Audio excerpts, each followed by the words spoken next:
Hello everyone, मैं हूं आपका मैथ्स एजुकेटर अक्षय अग्रवाल। एक बार फिर से आप सभी का स्वागत करता हूं learn and fun class 12th पर। तो बच्चों, आज हम आपकी क्लास 12th का मैथमेटिक्स का सेकेंड चैप्टर स्टार्ट करने जा रहे हैं, जिसका नाम है इनवर्स ट्रिग्नोमेट्रिक फंक्शंस। ये चैप्टर आपका बहुत इंपॉर्टेंट चैप्टर में से एक है। यहां पर सबसे पहली बात तो इस पर बेस्ड क्वेश्चंस आपको आपके जेईई एग्जाम में भी देखने को मिलेंगे, प्लस आपके बोर्ड्स में तो आपको मल्टीपल चॉइस क्वेश्चन और एक 3 मार्क्स का क्वेश्चन तो आता ही आता है। इसके अलावा अगर आप आगे पर क्लास 12th के बाद सीयूईटी वगैरह की प्रिपरेशन करते हैं तो इन कॉन्सेप्ट पर बेस्ड क्वेश्चंस आपको काफी ज्यादा मिलेंगे, चाहे वो सीयूईटी हो, एनडीए हो, जेईई मेंस का एग्जाम हो, हर जगह पर आपको आईटीएफ के क्वेश्चंस आएंगे ही आएंगे। तो बच्चों, इस पूरे लेक्चर को आप ढंग से समझिएगा, बिल्कुल ध्यान से, क्योंकि आज की इस क्लास में हम पूरे के पूरे उन सभी कॉन्सेप्ट के बारे में बात करने वाले हैं जो कि आपके क्लास 12th के सिलेबस में, जैसे कि इनवर्स ट्रिग्नोमेट्रिक फंक्शंस क्या होते हैं, इनके कॉन्सेप्ट, बेसिकली इनवर्स फंक्शन क्या है, फिर ट्रिग्नोमेट्रिक फंक्शंस के इनवर्स कैसे निकालेंगे और उनके ग्राफ, ताकि हम sine inverse, cos inverse, tan inverse, cot inverse, sec inverse और कॉसेक इनवर्स एक्स, ये जो फंक्शंस हैं इन सभी के ग्राफ भी इजीली प्लॉट कर पाए। इसके अलावा प्रिंसिपल वैल्यू ब्रांच क्या होती है, एक क्वेश्चन आपको एमसीक्यू में देखने को मिलता ही मिलता है, और 2 क्वेश्चन भी आ सकते हैं कि भाई एक आपको फंक्शन दे दिया, इसका हमें प्रिंसिपल वैल्यू ब्रांच बतानी है या इसकी प्रिंसिपल वैल्यू बतानी है। 100% क्वेश्चन आपका आता ही आता है। इस लेक्चर में खास बात बच्चों ये होने वाली है कि सबसे पहली बात तो आप पूरे लेक्चर को अच्छे तरीके से सुनना, समझना, और डिस्क्रिप्शन बॉक्स में मैंने होमवर्क दे रखा है। होमवर्क बोलूं या बोल सकते हैं कि प्रैक्टिस क्वेश्चन या मॉक टेस्ट बोल सकता हूं, आप उन क्वेश्चन को जरूर से सॉल्व करना।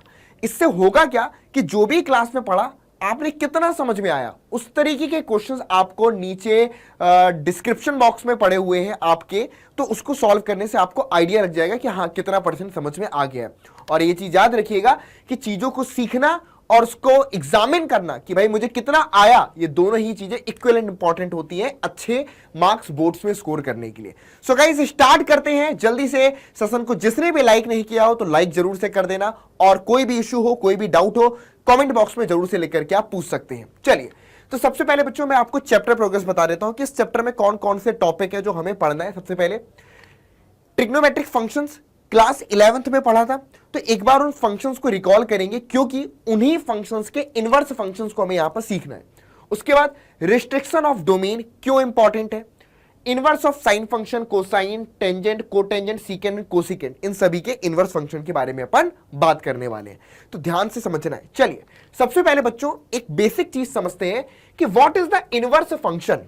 इनवर्स फंक्शन के बारे में समझते हैं। जो हमारा पहला चैप्टर था रिलेशन फंक्शन, वहां पर बच्चों हमने टाइप्स ऑफ फंक्शन में 1-1 फंक्शन, ऑन-टू फंक्शन के बारे में पढ़ा था, यानी कि बाइजेक्टिव फंक्शंस के बारे में, कि अगर कोई फंक्शन किसी डोमेन ए से बी पर डिफाइन है, from A to B, if अगर ये फंक्शन आपका बाइजेक्टिव है। बाइजेक्टिव का मतलब बच्चों क्या होता है, बाइजेक्टिव का मतलब है कि फंक्शन आपका एक तो 1-1 हो, दूसरा आपका फंक्शन अगर ऑन-टू हो, है ना, 1-1 एंड ऑन-टू, तो ऐसे फंक्शंस को बच्चों हम बाइजेक्टिव फंक्शंस बोलते हैं। क्या बोलते हैं, बाइजेक्टिव फंक्शंस बोलते हैं। तो इसका मतलब क्या हो जाता है बच्चों कि ए से बी पर जो फंक्शन बन रहा है वो 1-1 भी है और ऑन-टू भी है। तो अगर कोई फंक्शन बाइजेक्टिव फंक्शन होता है तो ऐसे केस में हम एक और फंक्शन आपका डिफाइन कर सकते हैं, जिसको हम एफ इनवर्स फंक्शन, यानी कि फंक्शन एफ का इनवर्स फंक्शन बोलते हैं, जो कि बी टू ए पर डिफाइन होता है। किससे डिफाइन होता है बच्चों, कोडोमेन से डोमेन पर डिफाइन होता है। और basically F inverse B to A, ये जो फंक्शन होता है ये आपका इनवर्स फंक्शन ऑफ एफ कहलाता है। क्या बोलते हैं बच्चों, उसको फंक्शन एफ का हम इनवर्स फंक्शन बुलाते हैं। एक एग्जाम्पल के साथ समझेंगे। For example, F X equal to, मान लो एक फंक्शन मैंने यहां पर डिफाइन किया, ध्यान से समझिएगा बच्चों, ठीक है, एक फंक्शन मैंने आपको डिफाइन किया, जैसे कि आपको मालूम है कि एक F X equal to X square, ठीक है, ये फंक्शन सभी को मालूम है, ठीक है। अगर मैं मान लो इस फंक्शन को ऐसे डिफाइन करता हूं कि 0 टू आर से लगा करके, सॉरी 0 टू इंफिनिटी लिख सकता हूं, 0 टू इंफिनिटी से, एक 0 से इंफिनिटी पर एक फंक्शन मैंने आपका डिफाइन किया, ठीक है, और ये फंक्शन है आपका F X equal to X square, F X equal to X square, ठीक है। ये कैसा फंक्शन होगा अगर आप चेक करेंगे तो ये फंक्शन आपका एक वन वन फंक्शन भी होगा और ऑन टू भी होगा। क्लियर है? क्योंकि अगर आप ध्यान से इसके ग्राफ को समझे फ्रॉम जीरो टू इंफिनिटी, अगर डोमेन हम ये लेकर के चल रहे हैं तो इसका ग्राफ बच्चों हमें कुछ इस तरीके से मिलेगा। तो ये फंक्शन आपका एक तो वन वन भी होगा क्योंकि हर एक वैल्यू के लिए हमको एक रियल नंबर मिल रहा है, उसकी इमेज मिल रही है, और इसी तरीके से फंक्शन ऑन टू भी होगा कि प्री इमेज को डोमेन का कोई भी मेंबर अगर मैं ले लेता हूं तो उसकी प्री इमेज हमको डोमेन में मिलेगी। तो बेसिकली अगर ऐसा फंक्शन है तो इसको बच्चों हम क्या बोलते हैं, आपका बाइजेक्टिव फंक्शन बोलते हैं। तो ऐसे केस में बच्चों हम एक inverse function F inverse define कर सकते हैं from codomain to domain such that F of X equal to F inverse of X equal to root X, F inverse of X equal to root X. तो ये वाला function और ये वाले function एक दूसरे के कैसे फंक्शन बोले जाएंगे बच्चों, इनवर्स फंक्शन बोले जाएंगे। एक बार हम क्या कर रहे थे, एक्स को हम स्क्वायर कर दे रहे थे, लेकिन जब इनवर्स डिफाइन किया तो जो नंबर है उनका स्क्वायर रूट, जो नंबर यहां पर है उनके स्क्वायर रूट का फंक्शन डिफाइन किया, तो F inverse X equal to root X के फॉर्म पर इसको हम डिफाइन करेंगे। तो ये चीज जो बच्चों होती है ये हमारे पास क्या होती है, इनवर्स फंक्शन होते हैं। इसको हम क्या बोलते हैं, इनवर्स फंक्शन।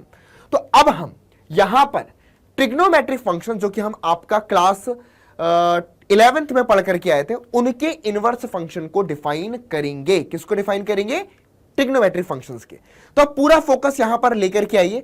आप में से बहुत सारे बच्चे जिनको भूल गया हो trigonometric functions, sine, cos, tan, sec, cosec, cot, एक बार इनको रिकॉल करवा देता हूं वन बाय वन, फिर इनके इनवर्स के बारे में बात करेंगे।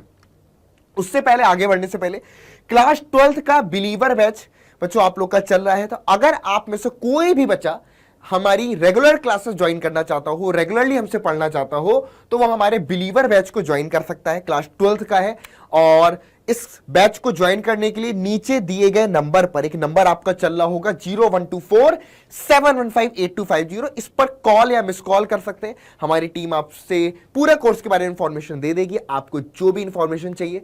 अगर आपको लगता है कि हाँ मुझे कोर्स ज्वाइन करना है तो आप जरूर से ज्वाइन करें, बाकी आपकी चॉइस है, कोई जबरदस्ती और बाउंडेशन नहीं है। ठीक है, चलिए तो स्टार्ट करते हैं। बस ये है कि रेगुलर क्लासेस जो है वो आपको बैच में हमारी मिल जाएंगी। बहुत सारे बच्चों का कंसर्न होता है कि सर आप बता दें कि आपकी रेगुलर क्लासेस कहां होती है, तो बेटा हमारी रेगुलर क्लासेस आपका यहां पर होती है, बिलीवर बैच में। चलिए तो अब आते हैं बच्चों सबसे पहले ट्रिग्नोमेट्रिक फंक्शन में। ये जो फंक्शन बच्चों आप लोग देख रहे हैं, ये क्या है, हमारा किस फंक्शन का ग्राफ है, साइन फंक्शन का ग्राफ है, यानी कि F X equal to sine X function का यहां पर ग्राफ है। अगर आप याद करिए कि जो हमने साइन फंक्शन के बारे में पढ़ा है, साइन फंक्शन, ठीक है, इसका डोमेन वगैरह क्या होता है। अगर मैं साइन फंक्शन की बात करूं तो इसका डोमेन तो आपका होल रियल नंबर्स, और कोडोमेन की बात करें तो कोडोमेन में हम आपका इसकी रेंज की अगर मैं बात करूं तो रेंज इसकी 0 से 1 पर होती है। रेंज इसकी -1 से 1, 0 से 1 नहीं, -1 से 1। ठीक है, हाँ जी, अब ठीक है। ये हमारे पास क्या है बच्चों, साइन फंक्शन है। ठीक है, अब अगर मैं आपसे ये सिंपली पूछता हूं क्या ये फंक्शन आपका 1 1 है, ऑन टू है, तो सोच के बताइए। क्या देख करके लग रहा है कि ये फंक्शन आपका 1 1 और ऑन टू है? सोचिए जरा, दिमाग लगाइए। 1 1 और ऑन टू की कंडीशन क्या होती है कि भाई हमारे पास एक एलिमेंट की एक ही इमेज होनी चाहिए। ठीक है, मतलब समझ रहे हो, और या दो एलिमेंट की इमेज आपकी सेम नहीं होनी चाहिए। ये बोले पहले तो फंक्शन की डेफिनेशन कि एक एलिमेंट की एक ही इमेज हो और दो एलिमेंट की सेम इमेज नहीं होनी चाहिए। लेकिन अगर आप यहां पर देखें तो यहां पर ग्राफ से समझ में आ रहा है कि हमारी वैल्यूज आपकी बार बार रिपीट कर रही हैं। तो हम ये बोल सकते हैं कि ये जो फंक्शन है from R to this onto तो है, क्योंकि -1 से 1 यहां पर, एक सेकेंड, ओके सॉरी, ठीक कर दिया, -1 से -1 लिख दिया था। -1 से 1 पर अगर मैं बोलूं तो फंक्शन आपका ऑन टू तो होगा, ठीक है, बट नॉट 1 1, लेकिन ये आपका 1 1 नहीं है। ठीक है, 1 1 नहीं है। अब 1 1 नहीं है तो मुद्दा ये उठता है कि इनवर्स कैसे फाइंड करेंगे। तो जब हमें पता है कि फंक्शन ऑन टू है, 1 1 नहीं है, तो हम यहां पर डोमेन को रिस्ट्रिक्ट करते हैं कि हम भले ही देखें कि पूरे डोमेन में, पूरे रियल नंबर्स के डोमेन में फंक्शन भले ही 1 1 ना हो, लेकिन क्या डोमेन के एक छोटे से पार्ट में, डोमेन के एक छोटे से पार्ट में फंक्शन आपका 1 1 है। तो अगर आप ऑब्जर्व करें कि फॉर एग्जांपल मैंने यहां पर एक डोमेन का छोटा सा पार्ट आपका ले लिया, लेट्स से ये कोई पॉइंट है आपके पास -π/2 और ये कोई पॉइंट है आपके पास π/2, ठीक है। तो अगर आप -π/2 से π/2 के पोर्शन में देखें, ध्यान समझिएगा, इतने पोर्शन में जिसको मैं यहां पर शेडेड कर रहा हूं, तो इतने पोर्शन में आप देख सकते हैं, यानी कि इसको अगर मैं यहां पर ड्रॉ करूं इस छोटे से पार्ट को, तो आपका यहां पर कुछ इस तरीके से बन जाएगा लाइक, ठीक है। ये आपका पास पॉइंट है माइनस का π/2, ये कोई पॉइंट है आपके पास π/2, तो ये कुछ कुछ हमारे पास ऐसा बन जाएगा, ठीक है, इस तरीके से। तो इतने पोर्शन में अगर हम देखें तो फंक्शन आपका 1 भी है, ऑन टू भी है, ठीक है, क्योंकि यहां पर कोई भी पोर्शन कर्व का रिपीट नहीं कर रहा है ना। इसी तरीके से आप देख सकते हैं कि π/2 से यहां पर 3π/2 के बीच में, इधर से इधर के बीच में आपका क्या है, आपका रिपीट नहीं कर रहा, तो ये भी पोर्शन आपका रिस्ट्रिक्टेड डोमेन में 1 होगा। इसी तरीके से 3π/2 से यहां पर अगर हम देखें, तो मतलब कि अगर हम डोमेन को रिस्ट्रिक्ट कर देते हैं, डोमेन को छोटा कर देते हैं, तो उस पूरे इंटायर डोमेन में भले ही फंक्शन आपका बाइजेक्टिव ना हो, लेकिन उस छोटे से पार्ट में फंक्शन आपका बाइजेक्टिव हो जाएगा। तो यहां पर बच्चों हम क्या करते हैं कि जब भी हमें ट्रिग्नोमेट्रिक फंक्शंस के इनवर्स फंक्शन निकालने होते हैं, तो सबसे पहला स्टेप जो होता है वो क्या होता है बच्चों, रिस्ट्रिक्शन ऑफ डोमेन, यानी कि डोमेन का रिस्ट्रिक्शन, क्योंकि पूरे एंटायर डोमेन में वो बाइजेक्टिव फंक्शंस नहीं होते हैं, ठीक है। तो सबसे पहले बच्चों इसी तरीके से हम कॉस फंक्शन की बात करें, ठीक है। ये हमारे पास किसका ग्राफ है बच्चों, कॉस फंक्शन का। कॉस फंक्शन को अगर मैं डिफाइन करूं तो कॉस फंक्शन को यहां पर वैसे लिख सकते हैं, कॉस ऑफ फंक्शन, इसका डोमेन आपके पास सभी रियल नंबर्स, और इसकी रेंज आपके पास क्या होती है बच्चों, रेंज इसकी भी -1 से 1 होती है, इसकी भी रेंज आपकी -1 से 1। आप देख सकते हैं पूरे रियल नंबर्स पर फंक्शन डिफाइंड है, लेकिन फंक्शन यहां पर रिपीट कर रहा है अपनी ब्रांचेस को। इसका मतलब क्या हुआ, ये भी फंक्शन आपका, हम बोल सकते हैं कि दो डिफरेंट वैल्यूज के लिए हमें एक सेम इमेज मिलेगी। तो इसका मतलब फंक्शन आपका ऑन टू तो है, इस पर्टिकुलर रेंज को अगर लेकर के चले, लेकिन 1 नहीं है। तो अगेन इसमें हम कितने पोर्शन को रिस्ट्रिक्ट कर सकते हैं, मतलब कौन कौन से पोर्शन को रिस्ट्रिक्ट कर सकते हैं। तो यहां पर अगर आप ऑब्जर्व करें कि अगर मैं इतने पोर्शन को ले लूं, मतलब कि 0 से पाई के बीच में, ठीक है, अगर मैं यहां पर 0 से पाई के बीच में फॉर एग्जांपल बात करूं, ये हमारे पास 0 है, ये हमारे पास मान लो पाई है, तो और ये हमारे पास π/2, तो आप देख सकते हैं बच्चों इतने पार्ट में, इस पोर्शन में फंक्शन आपका कोई भी ब्रांच रिपीट नहीं कर रही है इसके कर्व की। तो इतने ब्रांच में क्या हो जाएगा, आपके पास 1 भी हो जाएगा ऑन टू। इसी तरीके से आप यहां पर π/2 से 2π के बीच में इसको रिस्ट्रिक्ट कर सकते हैं, या 2π से 3π के बीच में रिस्ट्रिक्ट कर सकते हैं। यानी कि इसमें भी रिस्ट्रिक्शन ऑफ डोमेन अगर हम देखें, तो हम अगर 0 से पाई, या पाई से 2π, या 2π से 3π, सिमिलरली यहां पर आपका 0 से -π, -π से -2π, या -2π से -3π, इस बीच में अगर डोमेन को रिस्ट्रिक्ट करते हैं, तो फंक्शन हमारा 1 भी हो जाएगा और ऑन टू भी हो जाएगा। तो ये कहानी किसकी हो गई बच्चों, हमारे कॉस फंक्शन की। सिमिलरली आगे आते हैं, अब जैसे कि ये ग्राफ किसका बना हुआ है बच्चों, tan फंक्शन का। किसका ग्राफ है, tan फंक्शन का। तो अगेन आप देख सकते हैं, पहले इस तरीके से गया, फिर रिपीट किया, फिर रिपीट किया। तो अगर रिपीट कर रहा है बार बार, यानी कि अगर पीरियोडिक फंक्शन है, मैथमेटिक्स में जब भी कोई फंक्शन की कोई ब्रांच रिपीट कर रही होती है, तो उसको हम पीरियोडिक फंक्शन बोलते हैं, ठीक है। तो ये सभी के सभी ट्रिग्नोमेट्रिक फंक्शंस आपके पीरियोडिक फंक्शंस इसलिए बोले जाते हैं, ठीक है। तो यहां पर tan फंक्शन में भी आप देखेंगे, तो -π/2 से π/2 के बीच में जो ब्रांच मिल रही है, वही π/2 से 3π/2 के बीच में अगेन वही ब्रांच मिल रही है। तो इसका मतलब क्या हुआ, अगर मैं tan फंक्शन की बात करूं, तो tan फंक्शन का जो डोमेन है, डोमेन को ध्यान से समझिएगा, इसका डोमेन सभी रियल नंबर, लेकिन किस पॉइंट पर अनडिफाइंड होता है, जिस पॉइंट पर हमको डिनोमिनेटर आपका 0 हो। और डिनोमिनेटर 0 कब हो जाएगा आपके पास, such that 2n+1 π/2 where n belongs to integer, जहां पर n आपका इंटीजर है। तो ये तो डोमेन हो जाता है हमारे tan फंक्शन का। और रेंज की अगर मैं बात करूं, तो इसकी रेंज हमारे पास सभी रियल नंबर्स है, -∞ से +∞ तक जाता है, -∞ से +∞ तक जाता है। तो इसकी रेंज तो हमारी सभी रियल नंबर्स है, लेकिन डोमेन की बात करेंगे तो आपका ये है। लेकिन ऑब्वियस सी बात है कि अब यहां पर हम क्या कर सकते हैं, इसके डोमेन को कहां पर रिस्ट्रिक्ट कर सकते हैं, लाइक माइनस पाई बाय 2 से पाई बाय 2 के बीच में, माइनस पाई बाय 2 से पाई बाय 2 के बीच में, या फिर आप बोल सकते हैं पाई बाय 2 से पाई बाय 2 से 3 पाई बाय 2 के बीच में।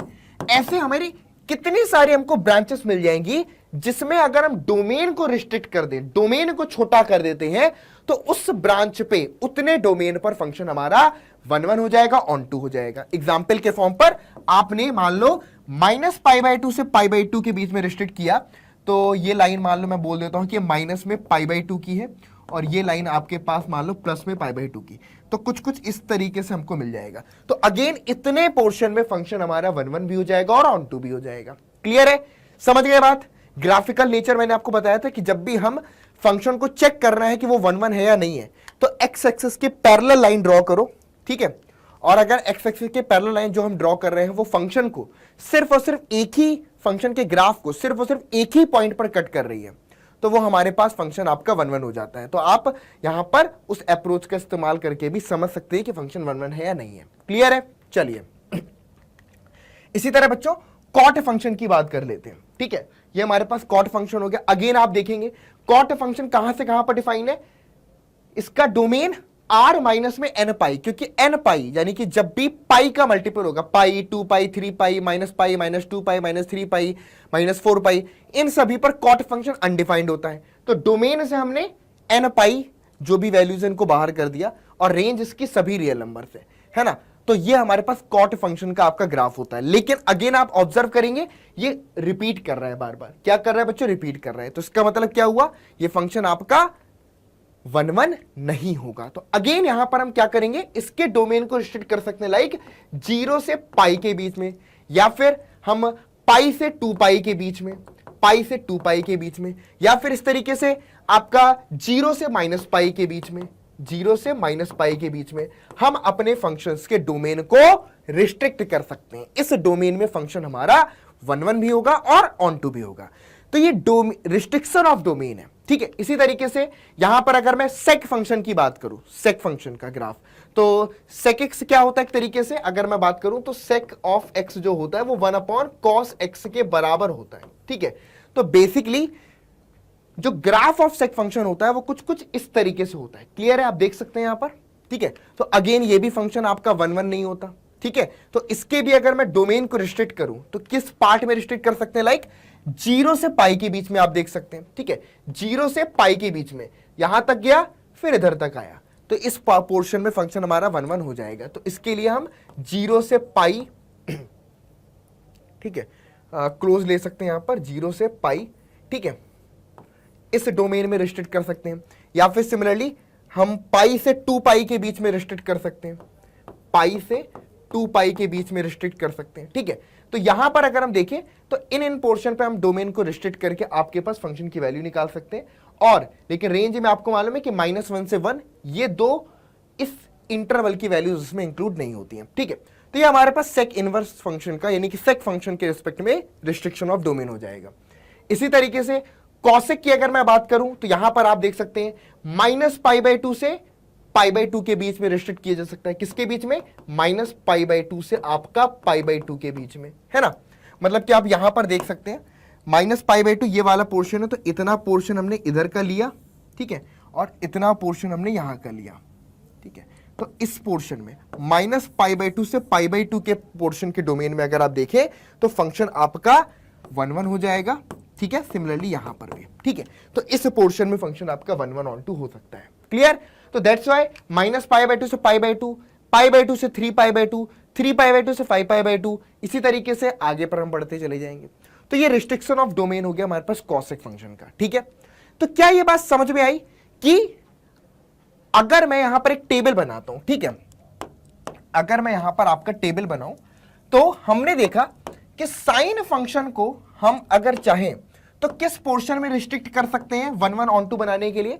साइन के रिस्पेक्ट में हमें जरूरी है कि यहां पर हम -π/2 से आपका π/2 या फिर π/2 से आपका 3π/2 ऐसे इंटरवल्स में रिस्ट्रिक्ट करके हम साइन फंक्शन को इनवर्स फंक्शन में कन्वर्ट कर सकते हैं, यानी कि उसका इनवर्स निकाल सकते हैं। सिमिलरली कॉस के रिस्पेक्ट में बात करें यहां पर तो आप देख सकते हैं 0 से पाई हो गया, ठीक है जी, या फिर पाई से आपका 2 पाई हो गया, इस डोमेन में हम इनको रिस्ट्रिक्ट कर सकते हैं। tan फंक्शन की अगर मैं बात करूं तो यहां पर हम लिख सकते हैं -π/2 ओपन इंटरवल से π/2 ओपन इंटरवल तक, या फिर π/2 ओपन इंटरवल से आपके पास 3π/2, इस डोमेन में हम रिस्ट्रिक्ट कर सकते हैं।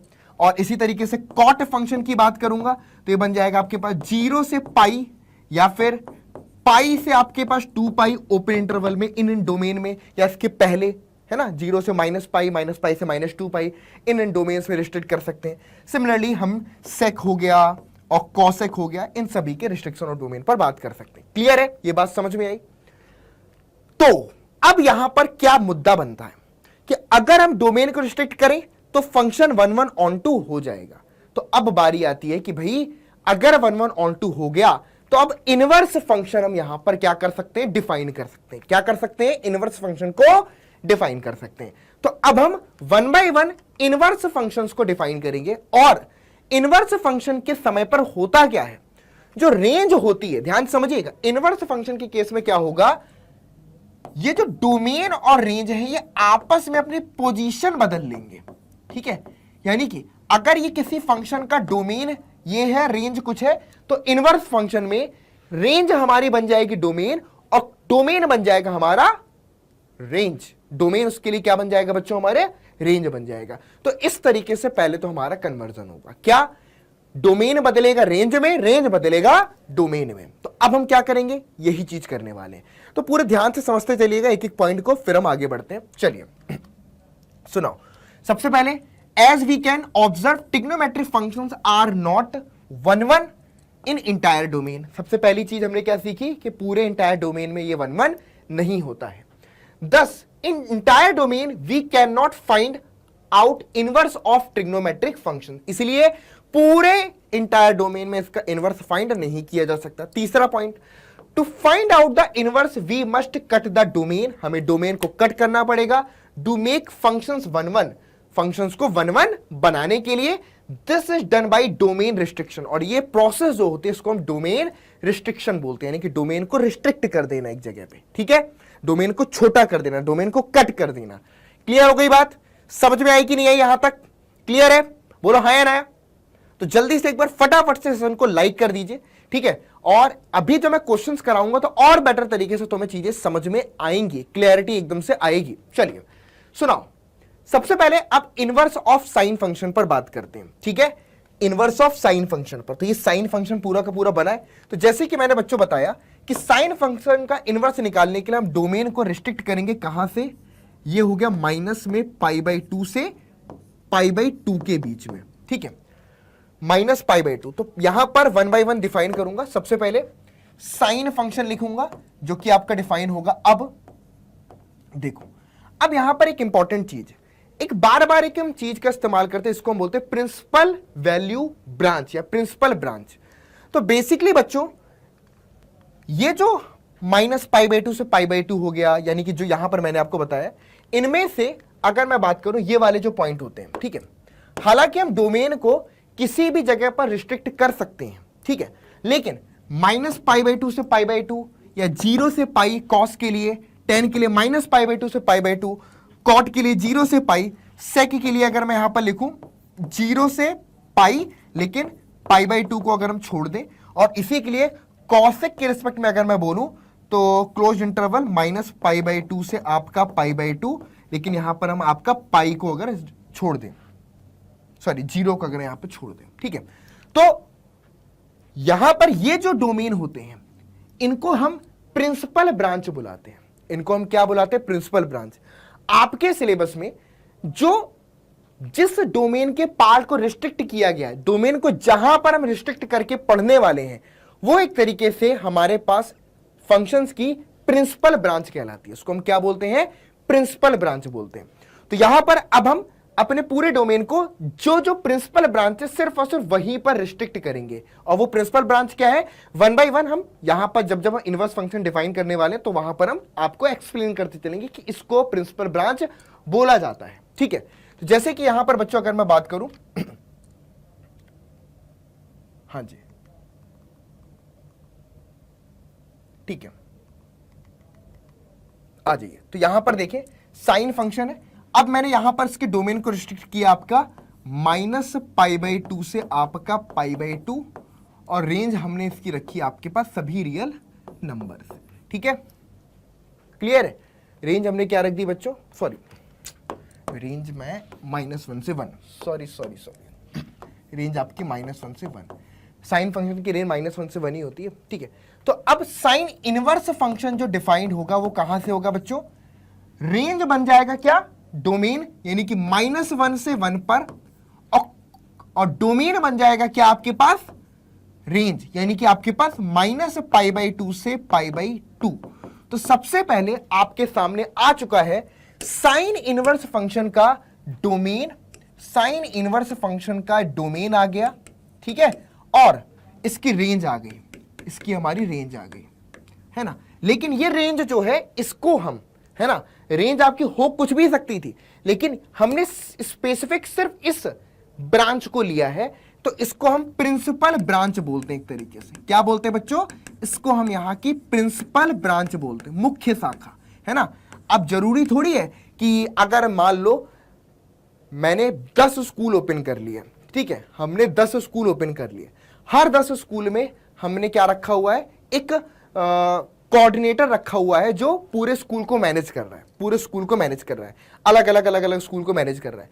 लेकिन इन 10 स्कूल में से हमने एक बड़ा स्कूल है जिसको हमने बोल दिया कि ये हमारा हेड ऑफिस है। ठीक है, ये हमारा मेन ब्रांच है, ये हमारी प्रिंसिपल ब्रांच है। तो एक्चुअल में डोमेन को हम रिस्ट्रिक्ट कहीं भी कर सकते थे, ठीक है, और कोई इशू नहीं है। लेकिन हमने प्रिंसिपल ब्रांच किसको नाम दिया है, हमने प्रिंसिपल ब्रांच क्लोज्ड इंटरवल -π/2 से π/2 को प्रिंसिपल ब्रांच नाम दिया है। ठीक है, तो हमसे कभी भी प्रिंसिपल ब्रांच के बारे में पूछा जाएगा तो आप क्या बोलोगे, ये है साइन फंक्शन के लिए प्रिंसिपल ब्रांच, क्लोज्ड इंटरवल -π/2 से π/2। ठीक है जी, ये क्या हो गई, हमारी प्रिंसिपल ब्रांच हो गई, किसके लिए, साइन इनवर्स फंक्शन के लिए। इसको अच्छे तरीके से दिमाग में बैठा लेना है। क्लियर हो गया, पक्का कंफर्म। तो फटाफट से हमने क्या किया बच्चों, हमने रिस्ट्रिक्ट कर दिया -π/2 से π/2 के बीच में। अब जब हमें इनवर्स फंक्शन डिफाइन करना है तो हम क्या करेंगे, इनवर्स फंक्शन बनाने के लिए, उसका ग्राफ प्लॉट करने के लिए जो ग्राफ होगा वो कुछ इस तरीके से बनेगा। अब देखिएगा, ये हमारे पास रियल लाइन हो गई, यहां पर मान लो हमने लिख दिया आपके पास -1 से 1, ये क्या हो गई हमारा बच्चों, डोमेन हो गया साइन इनवर्स फंक्शन के लिए। और प्रिंसिपल ब्रांच आपके पास मान लो ये हो गया माइनस में π/2, और ये हो गया आपके पास π/2। ठीक है, अब समझिएगा, -π/2 पे -1 मिलता है, ठीक है, और π/2 पे हमें 1 मिलता था। तो इसका ग्राफ कुछ इस तरीके से हो जाएगा, जो हमारे पास साइन इनवर्स x का ग्राफ होगा। किसका, साइन इनवर्स x का जो ग्राफ होगा वो इस तरीके से, थोड़ा सा इसको मैं और बेटर बना देता हूं। ठीक है, -π/2 से π/2 के रेंज में अगर मैं बोलूं तो इधर से मान लो स्टार्ट हो रहा है और इधर तक जा रहा है, तो ऐसे। ठीक है, ये हमारे पास साइन इनवर्स का ग्राफ हो गया। एक तरीके से अगर मैं बोलूं, ये हमारे पास y एक्सिस है और ये हमारे पास x एक्सिस है। ठीक है, हाँ जी, ये हमारे पास x एक्सिस है और ये हमारे पास y एक्सिस है। एक तरीके से देखा जाए तो उल्टे फा के जैसा दिखता है। अगर दिमाग में रखना है आपको इसका ग्राफ, तो एक तरीके से ट्रिक बता सकता हूं, जैसे उल्टा फा होता है ना, उल्टा फा, तो फा इस तरीके से होता है। अगर फा को उल्टा कर दो तो ये कुल मिला के ऐसा हो जाएगा। तो कुछ इस तरीके का ग्राफ हमको मिल जाता है। ठीक है, फा को उल्टा कर दो, यानी कि इस तरीके से कर दो, तो उल्टे फा के जैसा हमें ग्राफ मिल जाएगा। तो कभी भी कोई पूछे ये बताओ साइन इनवर्स का ग्राफ बनाना है, तो दिमाग में तुरंत आना चाहिए कि साइन इनवर्स का ग्राफ बनाना है, उल्टा फा बना दो। क्या बना दो, उल्टा फा, है ना, ऐसे थोड़ा सा ढंग से बनाना, कायदे से, इज्जत के साथ में। ठीक है, वरना वो कहेगा क्या ही बना रहे हो। हाँ जी, उल्टा फा मतलब कि ये हो गया, अरे थोड़ा सा ऐसे, थोड़ा सा ऐसे, उल्टा फा के जैसा। ठीक है, बहुत सुंदर नहीं बनाया, लेकिन ऐसे ही बनता है। ठीक है जी, किताबों में सबके बना हुआ है, तो बुक ओपन करोगे तो ग्राफ दिख जाएंगे, लेकिन इस तरह से उल्टा फा के जैसा ग्राफ होता है। ठीक है, और डोमेन पता चल गया, इसका डोमेन -1 से 1 और रेंज -π/2 से π/2। ठीक है जी, समझ गए। तो प्रिंसिपल वैल्यू ब्रांच क्या होगी साइन इनवर्स फंक्शन की? साइन इनवर्स फंक्शन की ये वाली जो ब्रांच, यहां तक जो वैल्यूज हमको आएंगी, ये जितनी भी वैल्यूज हमको मिलेंगी साइन इनवर्स की, ये सब हमारी प्रिंसिपल ब्रांच, यानी कि -π/2 से π/2, ये हमारी प्रिंसिपल ब्रांच है। क्या है? Principal value branch, PVB. Clear है? कंफर्म? ओके, चलिए, आई बात समझ में? कोई डाउट यहां पर? चलो अगला हम देखते हैं। अब प्रिंसिपल वैल्यू ब्रांच हो गई, क्वेश्चन देखते हैं। Find the principal value of sine inverse 1/√2। देखिए क्वेश्चन क्या है, साइन इनवर्स 1/√2, हमें इसकी प्रिंसिपल वैल्यू बतानी है। तो साइन इनवर्स की प्रिंसिपल वैल्यू कहां पर लाई करेगी बच्चों? -π/2 से π/2 के बीच में। तो अब आपको बताना है कि -π/2 से π/2 के बीच में कब साइन की वैल्यू 1/√2 होती है। सोच के बताइए, अगर मैं आपसे पूछूं कि साइन एक्स की वैल्यू बताओ जब वो 1/√2 के बराबर हो, लेकिन एक्स -π/2 से π/2 के बीच में आना चाहिए, तो आपको कुल मिलाकर के वो एक्स बताना है। ठीक है, तो एक्स ही तो हमारे पास बनेगा, जब साइन को इस तरफ लेके जाएंगे तो बन जाएगा साइन इनवर्स 1/√2। क्लियर? तो एक्स की वो वैल्यू बताइए जो -π/2 से π/2 के बीच में आए, जिसके लिए साइन एक्स बराबर 1/√2 हो। तो तुरंत हमारे दिमाग में क्या आएगा? π/4, यानी कि हम यहां से क्या बता सकते हैं बच्चों? π/4। ठीक है, तो हम इसको लिखेंगे कैसे? लेकिन लिखने का सही तरीका क्या है?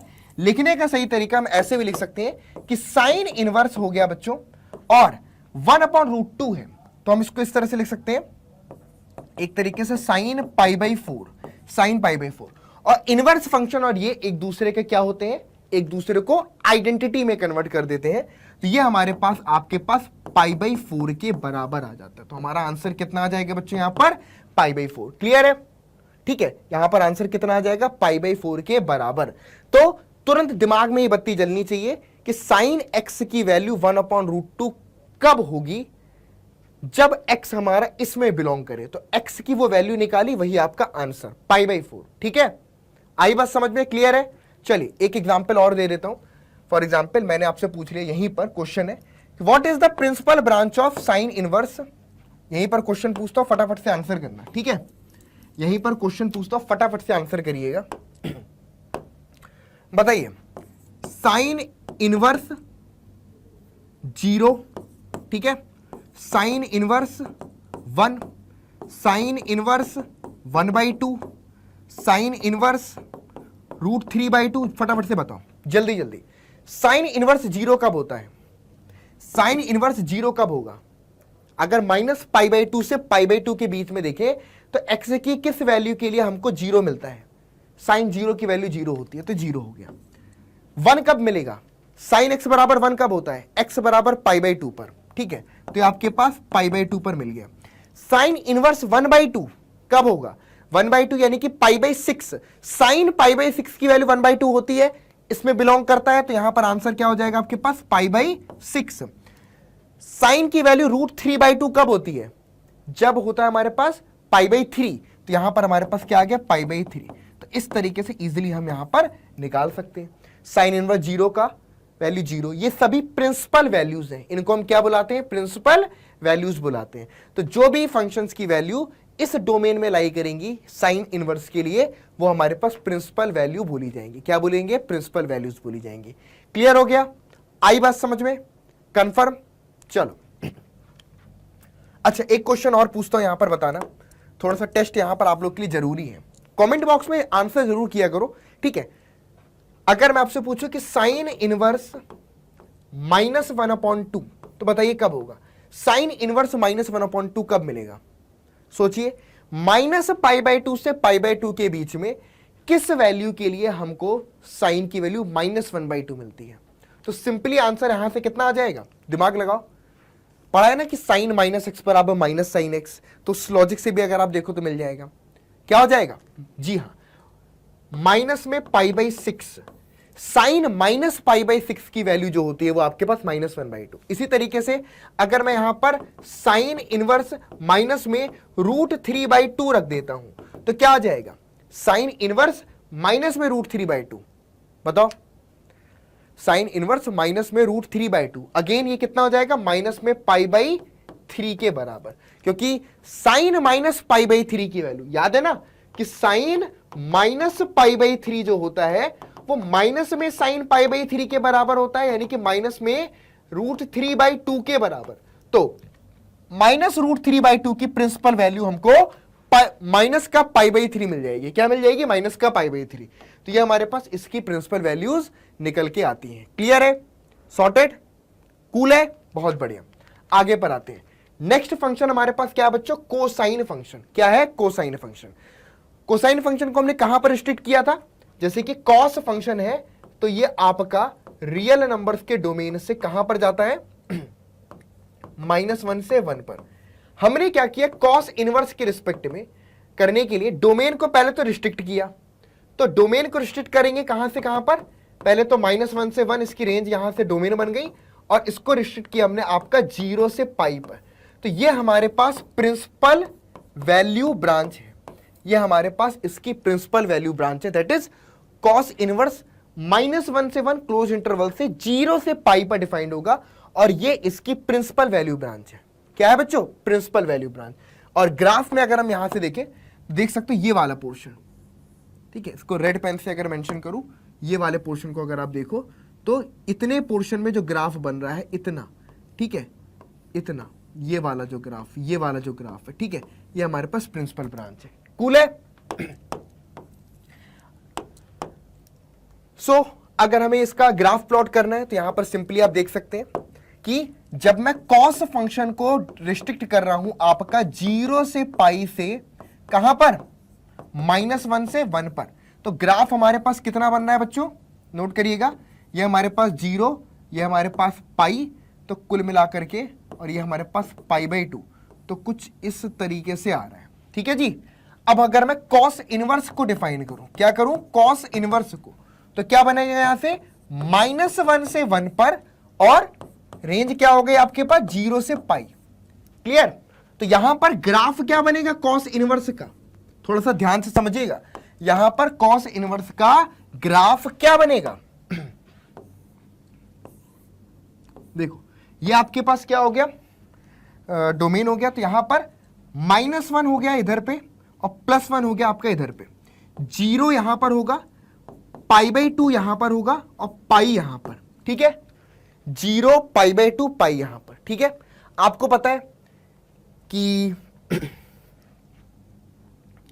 0 पर हमको क्या मिल रहा है बच्चों, 0 पर हमको मिल रहा है यहां पर आपका 0 से π के बीच में,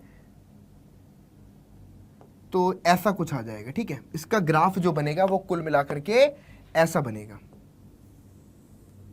ठीक है, ये ग्राफ, तो ये हमारे पास किसका ग्राफ होगा बच्चों, ये हमारे पास कॉस इनवर्स फंक्शन का ग्राफ है, और ये सीधा फा के जैसा है, जैसे फा बनता है ना, ठीक है, फा आप ऐसे बनाते हो, बिल्कुल इस तरीके से ग्राफ बनता है।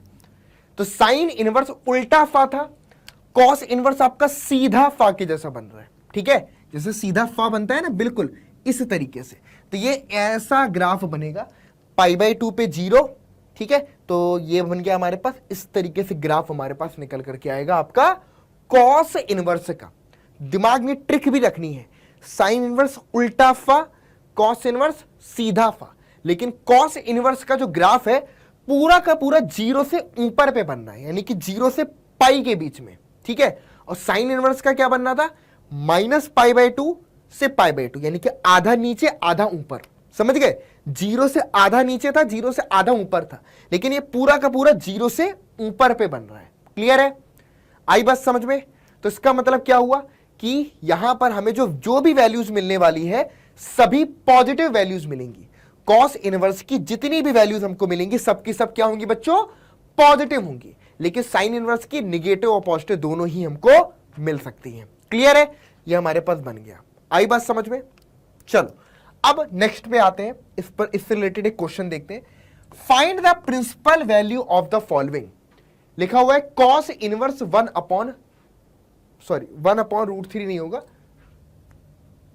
एक सेकेंड इसको मैं ठीक करता हूं, 1/√2, सॉरी इसको √2 करना पड़ेगा, एक सेकेंड रुक जाना, ये √2 है, अब सही है। गलती से लिख गया होगा √3, मैंने टाइप किया था तो गलती से हो गया होगा। तो कॉस इनवर्स यहां पर फिर से लिख देता हूं, हमें निकालना है कॉस इनवर्स 1/√2 के रिस्पेक्ट में। ठीक है, तो बताइए जल्दी से, प्रिंसिपल वैल्यू ब्रांच आपको मालूम है पीवीबी क्या है आपके पास, 0 से लेकर के आपका पाई। ठीक है, तो अब बताइए 0 से पाई के बीच में कॉस की वैल्यू किसके लिए 1/√2 होती है। सिंपली आपको पता है, इसको हम लिख सकते हैं कॉस इनवर्स, और ये हो जाएगा हमारे पास कॉस 1/√2 को लिख सकते हैं π/4। क्या लिख सकते हैं, π/4। ठीक है, तो अब ये π/4 जो है वो इसके बीच में लाई करता है, तो इनवर्स फंक्शन और ये एक दूसरे को क्या करेंगे, कैंसिल कर लेंगे, एक दूसरे को खत्म कर देंगे, तो बचेगा क्या, सिर्फ हमारे पास π/4। एक्चुअल में खत्म नहीं करते हैं, मतलब कि f इनवर्स ऑफ f, ये जो कंपोजिशन ऑफ फंक्शन होता है बच्चों, ये आइडेंटिटी फंक्शन के बराबर होता है। ये किसके बराबर होता है, आइडेंटिटी फंक्शन के बराबर होता है। तो जब भी किसी फंक्शन का उसके इनवर्स के साथ कंपोजिशन कराया जाता है तो हमेशा हमें आइडेंटिटी फंक्शन मिलता है। क्या मिलता है, आइडेंटिटी फंक्शन मिलता है। तो हमारे पास π/4 निकल करके आ गया।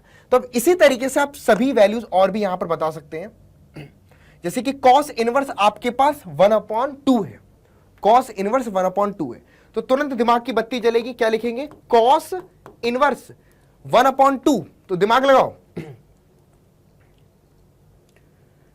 क्या हो जाएगा, ये बन जाएगा आपके पास कॉस 1/2 किसके रिस्पेक्ट में आता है, π/6 के रिस्पेक्ट में, π/6 के, और π/6 0 से पाई के बीच में बिलोंग करता है, तो हमारे पास कितना आ जाएगा आंसर, π/6 आ जाएगा। इसका आंसर π/6 निकल करके आ जाएगा। ठीक है, इसी तरीके से आपसे पूछ लिया जाए कॉस इनवर्स √3/2, तो बताइए कॉस इनवर्स √3/2 की वैल्यू क्या होगी। तो कॉस इनवर्स √3/2 के रिस्पेक्ट में अगर आप देखेंगे तो बनेगा कॉस इनवर्स, और यहां पर कॉस √3/2 बन जाएगा हमारे पास π/6, सॉरी π/6, जी हाँ सॉरी ये π/3 बनेगा, उल्टा लिख दिया ना मैंने, हाँ सॉरी, रुक जाना बेटा, यहां पर π/3 लिखूंगा, एक सेकेंड रुक जाना, एक सेकेंड रुक जाना, मैंने उल्टा लिख दिया, सॉरी सॉरी माई बैड। 1/2 चाहिए ना, 1/2 होती है आपके पास cos 60 की वैल्यू, cos 60 मतलब कि π/3, ओके, और cos 30 की वैल्यू होती है √3/2। ठीक है, तो √30 मतलब कि π/6, तो इसका आंसर आपके पास π/6 हो जाएगा। क्या हो जाएगा बच्चों, π/6 इसका आंसर होगा। क्लियर है, सिंपल, एक बार ठीक कर लेना, मैंने जल्दबाजी में गलत लिख दिया। तो ये हमारे पास इसका क्या आ जाएगा, कॉस, इसकी वैल्यू प्रिंसिपल वैल्यू ब्रांच π/6 निकल के आ जाएगी। क्लियर है, कोई डाउट यहां पर, चलिए आगे पर और पूछ सकते हैं। यहां पर मान लो आपसे पूछ लिया कॉस इनवर्स आपके पास 1, तो कॉस इनवर्स 1 की वैल्यू क्या होगी बताइए।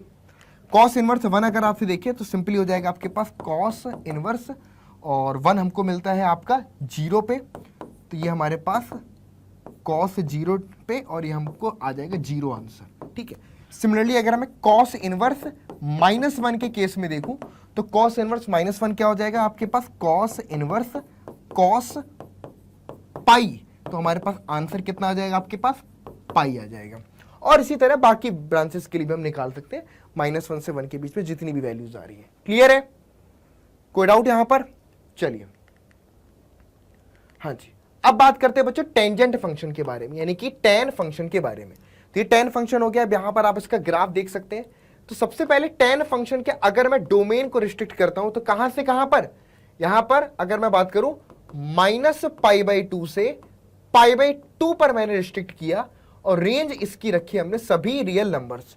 तो जब मैं tan इनवर्स डिफाइन करूंगा तो tan इनवर्स के रिस्पेक्ट में डोमेन बन जाएगा आपके पास सभी रियल नंबर्स, और रेंज बन जाएगी आपके पास ओपन इंटरवल -π/2 से आपका π/2, ये इसकी रेंज बन जाएगी। क्या बन जाएगी बच्चों, रेंज, -π/2 से π/2 हमारी रेंज बन जाएगी। क्लियर है, ठीक है। अब देखो ग्राफ हमें प्लॉट करना है, ठीक है, तो tan इनवर्स का ग्राफ हम कैसे प्लॉट करेंगे, ध्यान समझिए। अगर आप ध्यान से समझो, इसी जगह पर मैं ग्राफ प्लॉट कर देता हूं आपका, तो बिल्कुल साइन की तरह आधा ऊपर आधा नीचे बनेगा, ठीक है। ये हमारे पास एक्स एक्सिस हो गया, हमारे पास वाई एक्सिस हो गया, और यहाँ पे हो गया आपके पास 0, ये हो गया आपके पास π/2, ये हो गया आपके पास माइनस में π/2। और सिंस π/2 और माइनस π/2 पे कभी टच नहीं कर रहा, तो इस पर हमने एक डॉटेड लाइन आपका ऐसे ड्रॉ कर ली, क्योंकि यहाँ से सिर्फ इससे दूर से गुजर जाएगा इसके पास, मतलब बिल्कुल टच नहीं करेगा इसको। अब देखिएगा कहानी क्या है, π/2 पॉजिटिव साइड से आ रहा है, ठीक है, तो इसका मतलब ये हो गया हमारे पास कुछ इस तरीके से,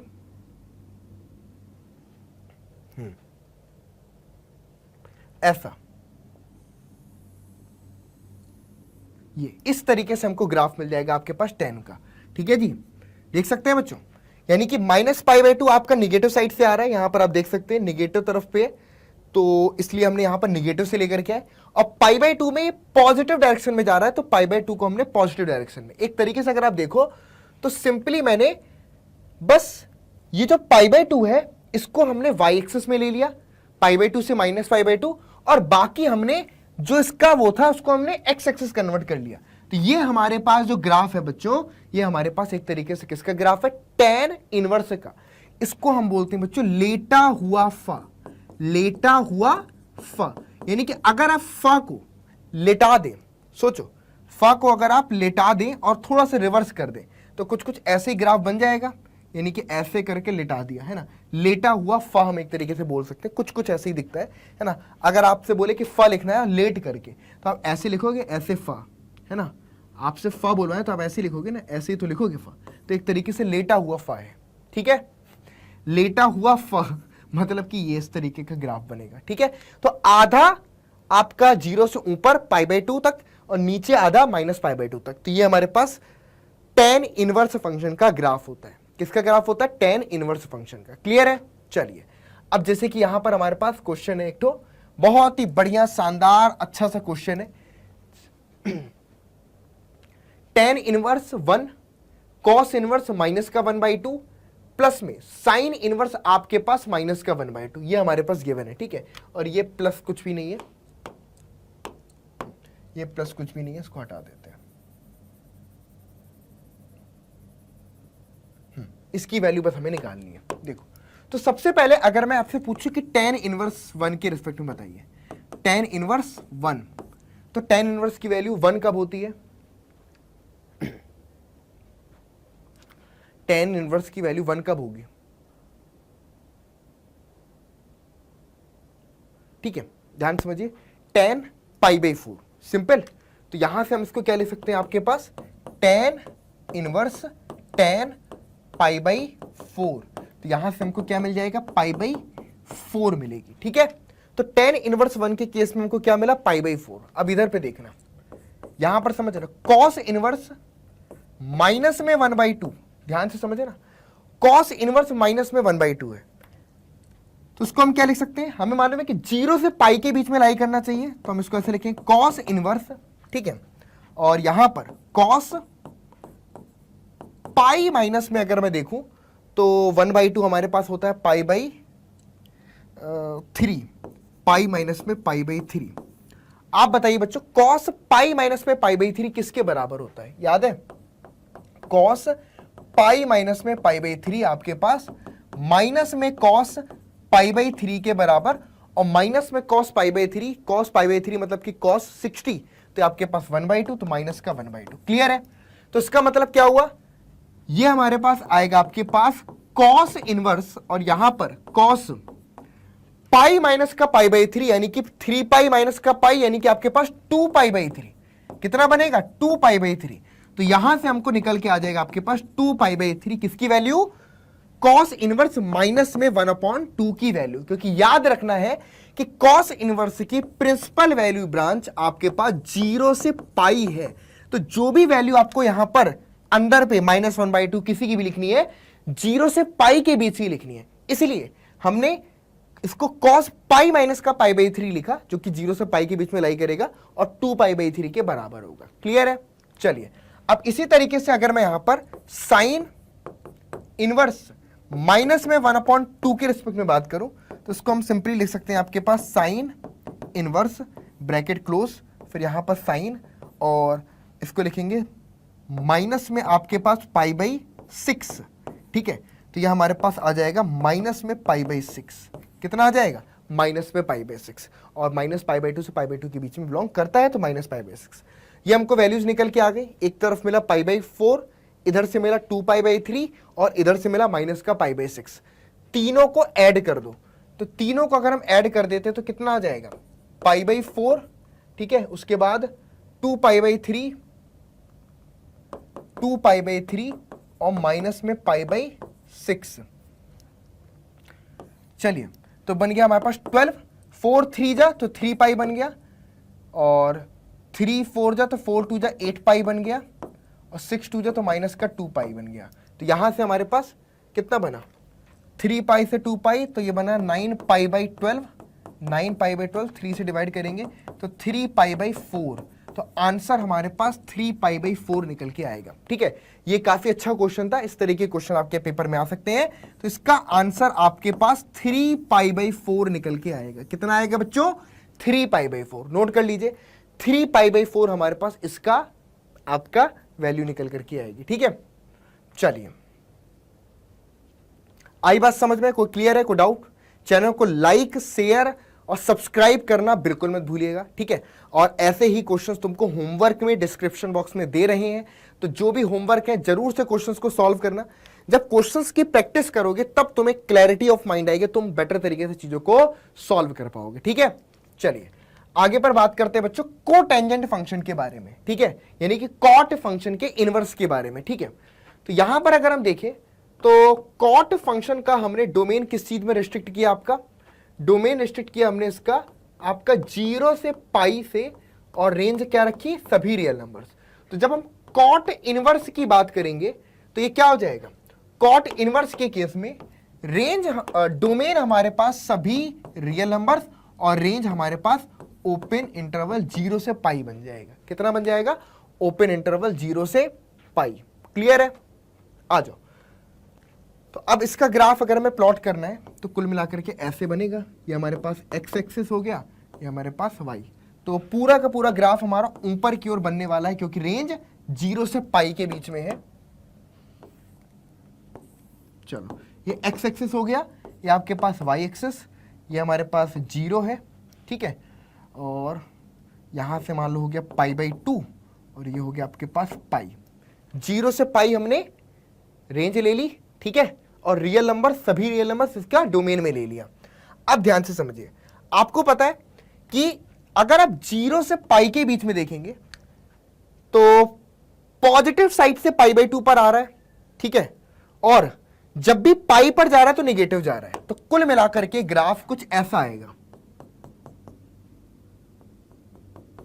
तो ध्यान समझिएगा, ग्राफ हमारे पास कुछ इस तरीके से आएगा, ऐसे ऐसे, और ये हमारे पास आपका ग्राफ हो गया कॉट इनवर्स फंक्शन का। क्लियर है? जो कभी भी पाई को टच नहीं करेगा, 0 को टच नहीं करेगा, लेकिन इस तरीके का हमको ग्राफ मिलेगा, ठीक है। चलिए, तो ये हमारे पास कॉट इनवर्स फंक्शन का ग्राफ कुछ ऐसा होगा, इस तरीके से स्मूथ ग्राफ यहां पर इसका बनेगा। क्लियर है? ठीक है जी, आई बात समझ में? कोई डाउट? नोट कर लीजिए, कॉट इनवर्स फंक्शन का ये हमारा ग्राफ रहेगा, ठीक है। आगे बढ़ते हैं। क्वेश्चन है कॉट इनवर्स √3 की वैल्यू हमें बतानी है। किसकी वैल्यू बतानी है? कॉट इनवर्स √3 की, ठीक है। तो बताइए, कॉट इनवर्स √3 अगर हम देखें तो कॉट की वैल्यू में किस पर आएगा? √3 को रिस्पेक्ट में लिखेंगे यहां पर कॉट, और π/6 यानी कि 30 डिग्री, ठीक है। तो ये बन गया कॉट π/आपका 6, क्योंकि कॉट π/6 मतलब कि π/6 मतलब कि 30 डिग्री, और कॉट 30 डिग्री की वैल्यू होती है √3। समझ रहे हो? तो यहां से हमारे पास आंसर कितना आ जाएगा आपके पास? π/6, ये हमारा आंसर होगा। क्लियर है? सिमिलरली अगर आप इसे यहां पर पूछ लेता कॉट इनवर्स 1/√3, तो क्या लिखते? कॉट इनवर्स 1/√3 पूछ लेता, तो यहां पर लिखते आप कॉट इनवर्स, और ये बन जाता आपके पास कॉट, यहां से बन जाता आपके पास π/3, क्योंकि कॉट 60 की वैल्यू हमारे पास 1/√3 होती है। तो ये हमारे पास कितना बन जाएगा? π/3, और ये हमारे पास आंसर बन जाएगा। क्लियर है? तो इस तरीके से हमको इसकी वैल्यू निकल करके आ गई। क्लियर है? आई बात समझ में? हाँ या ना? यस और नो? डन है? चलो अब आगे पर बात करते हैं। नेक्स्ट है बच्चों हमारे पास सीकेंड फंक्शन। किसका है बच्चों? सीकेंड फंक्शन। ठीक है, अब सीकेंड फंक्शन में अगर हम देखें तो इसका हम डोमेन कहां पर रिस्ट्रिक्ट करेंगे आपके पास? ठीक है, इसका डोमेन हम रिस्ट्रिक्ट करेंगे आपके पास 0 से पाई, बट π/2 को हम यहां पर छोड़ देंगे। ठीक है, और रेंज यहां पर जो रहेगी वो आपके पास क्या रहेगी? जो रहती है सीकेंड फंक्शन की, वो आपके पास रहती है -∞ to -1 यूनियन 1 से इंफिनिटी। क्लियर? ये रहता सीकेंड फंक्शन का। जब मैं सेक इनवर्स फंक्शन डिफाइन करूंगा, सेक इनवर्स, तो उस केस में क्या होगा? डोमेन बन कोड रेंज बन जाएगा डोमेन। तो ये डिफाइन होगा आपके पास -∞ to -1 यूनियन आपके पास 1 to इंफिनिटी, ऐसे डिफाइन हो गया। और हमारे पास रेंज बनेगी आपके पास 0 से पाई एक्सेप्ट द पॉइंट π/2। ठीक है, एक्सेप्ट द पॉइंट π/2। तो ये इसकी प्रिंसिपल वैल्यू ब्रांच हो गई आपकी। ठीक है, तो अगेन अगर मुझे सीकेंड फंक्शन का ग्राफ प्लॉट करना है तो पूरा ग्राफ आपका ऊपर पे रहेगा। तो हमारे पास एक्स एक्सिस हो गया, ये हमारे पास वाई एक्सिस, ये कोई पॉइंट हमारे पास 0 हो गया। ठीक है, अब समझिएगा, -1 से 1 डोमेन का पार्ट नहीं है। ठीक है, तो ये हमारे पास पोर्शन हो गया आपके पास -1, ये हमारे पास पोर्शन हो गया आपके पास +1। ठीक है, तो -1 से 1 डोमेन का पार्ट नहीं है। अब इसके बाद रेंज पर चलते हैं, तो 0 यहां से आपके पास मान लो हो गया π/2 और ये हो गया आपके पास पाई। लेकिन इधर पे हमें कुल मिलाकर के फंक्शन डिफाइन नहीं है, तो इसको हम छोड़ेंगे। तो ये हमारे रेंज का पार्ट नहीं होगा। ठीक है, ये हमारे रेंज का पार्ट नहीं होगा।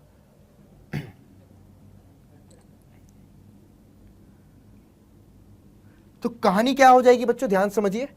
इधर पे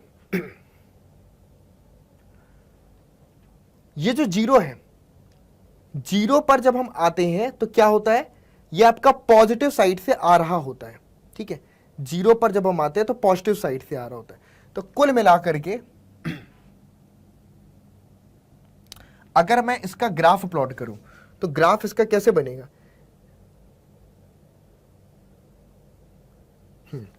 तो ये कुछ ऐसा, 0 पर हमको क्या मिलता है बच्चों? 1। अगर आप ध्यान से देखिए 0 पर 1 मिलता है और इसके बाद पॉजिटिव, तो कुल मिलाकर के ऐसा ग्राफ हमको मिलेगा।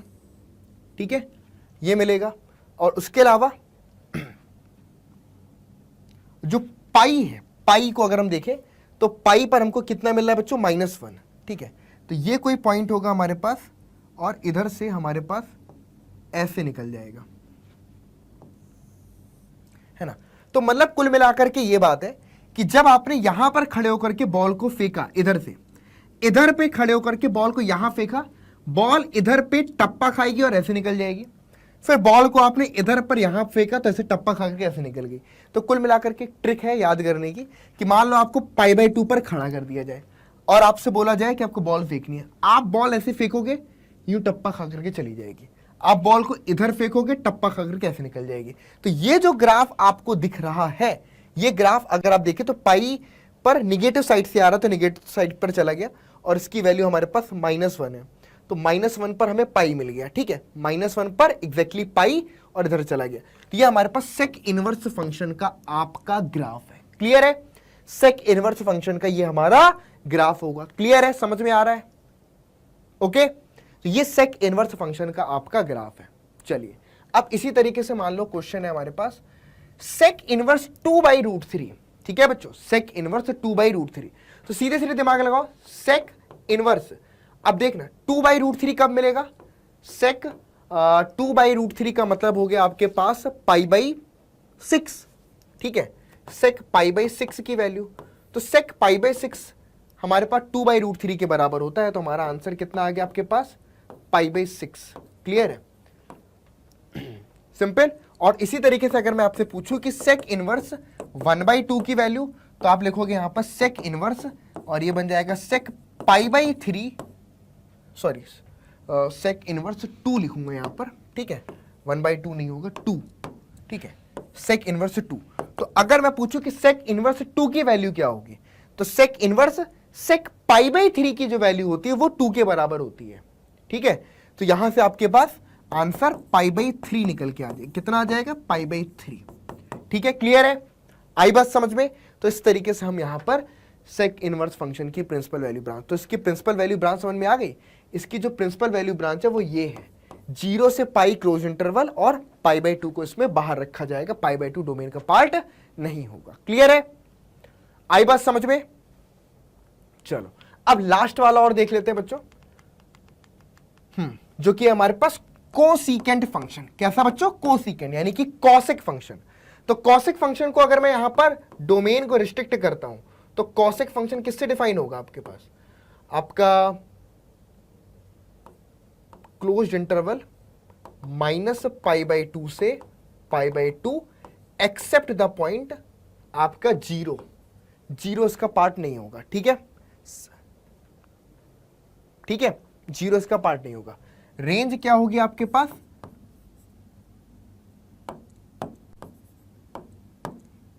-∞ to -1 यूनियन आपका 1 से इंफिनिटी। चलिए, तो अब अगर मैं कॉसेक इनवर्स को डिफाइन करूं यहां पर, कॉसेक इनवर्स, तो ये क्या बनेगा? -∞ to -1 union 1 to infinity. Clear?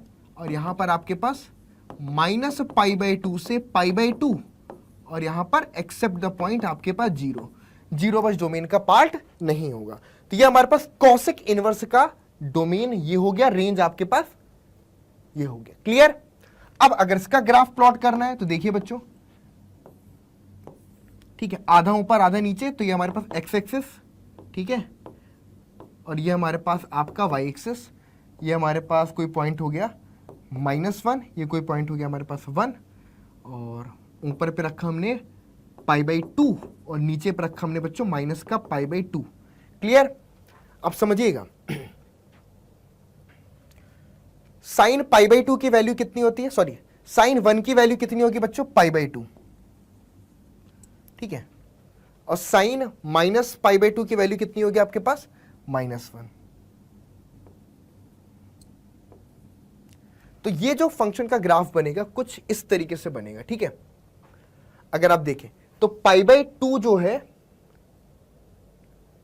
तो पॉजिटिव साइड से आ रहा है और -π/2 पे निगेटिव जा रहा है, तो कुल मिलाकर के ऐसे ये ग्राफ ऐसे,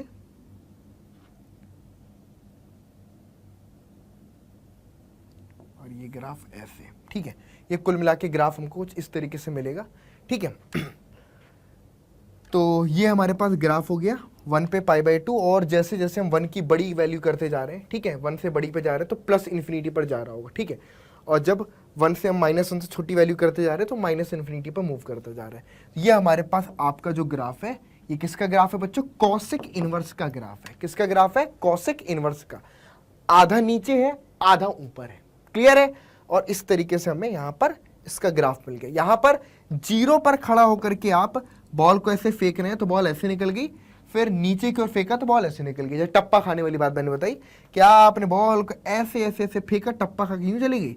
आपने बॉल को यहाँ पर इधर से खड़े होकर ऐसे फेंका तो ये टप्पा खा के यहाँ चली गई। ठीक है, चलिए, क्लियर है बात? कोई डाउट यहाँ पर? और एक तरीका ये भी है कि अगर आप दिमाग ऐसे भी लगा सकते हो कि ये हमारे पास किसका ग्राफ है? कॉसेक इनवर्स का। और अगर मैं साइन इनवर्स का प्लॉट करता तो कुछ ऐसा मिलता। तो बस आपने ये जो साइन इनवर्स वाला पोर्शन है इधर से ऐसे निकाल दिया और इधर से ऐसे मूव करा दिया। तो ये साइन इनवर्स से भी लिंक करके आप याद कर सकते हैं कि ये साइन इनवर्स का ग्राफ होता है, यहां से टच करके ये निकल गई और यहां से टच करके ये निकल गई, इधर से टिप करके ऐसे निकल गई। तो इस तरीके से हमारे पास बन जाता है। तो आप साइन इनवर्स से भी इसको रिलेट करके दिमाग में रख सकते हैं। क्लियर है? चलिए, तो ये हमारे पास कॉसेक इनवर्स का ग्राफ हो गया। आई बात समझ में? अब आगे पर बात करते हैं जल्दी जल्दी जल्दी। तो क्वेश्चन है कॉसेक इनवर्स माइनस में आपका √2, किसकी वैल्यू बच्चों? कॉसेक इनवर्स माइनस में आपका √2। चलिए, तो क्या होगा? सबसे पहले कॉसेक इनवर्स, अब बताइए माइनस में √2 कब मिलेगा? यानी किसको हम लिख सकते हैं? कॉसेक √2 आपके पास माइनस में π/4, माइनस में π/4 पर मिल जाएगा। ठीक है, तो यहां से आंसर कितना आ जाएगा, माइनस में π/4। क्लियर है, इसका करेक्ट आंसर आपका माइनस का π/4, क्योंकि कॉसेक माइनस π/4 बराबर माइनस में √2 के बराबर, तो इस तरीके से इसकी प्रिंसिपल ब्रांच हमको माइनस का π/4 मिल जाएगी। क्लियर है, कितना मिल जाएगी बच्चों, माइनस का π/4। तो ये सब चीजें आपको अच्छे तरीके से समझ लेनी है एक बार। प्रिंसिपल ब्रांच, तो ये आपके पास पूरा का पूरा चार्ट बना है जिसमें इनवर्स ट्रिग्नोमेट्रिक फंक्शंस के ये डोमेन लिखे हैं और ये इनकी प्रिंसिपल वैल्यू रेंज यानी कि प्रिंसिपल वैल्यू ब्रांच लिखी है। तो इस टेबल को दिमाग में अच्छे से रखना है और इसी बेसिस पर मैंने डिस्क्रिप्शन बॉक्स में आपको होमवर्क में कुछ क्वेश्चंस दिए हैं प्रैक्टिस के लिए। तो जरा उन क्वेश्चंस को भी लगाइए, सॉल्व करिए और देखिए कि आपसे वो बन रहे हैं या नहीं बन रहे हैं। बन रहे हैं तो कमेंट बॉक्स पे लिख के बताइएगा, नहीं बन रहा है तो भी बताना, ताकि हम और भी ज्यादा जो नेक्स्ट क्लास होगी उसमें हम इससे रिलेटेड और क्वेश्चंस आपके डिस्कस कर सके।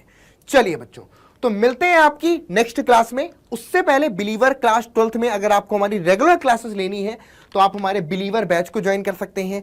नीचे एक नंबर चल रहा है 0124758250, उस पर कॉल या मिस कॉल आप कर सकते हैं। बाकी जरूर से ज्वाइन करें, आपको बहुत फायदे होंगे उसमें। हाँ जी, तो मिलते हैं नेक्स्ट क्लास में, तब तक के लिए goodbye, take care to all of you, thank you so much to everyone.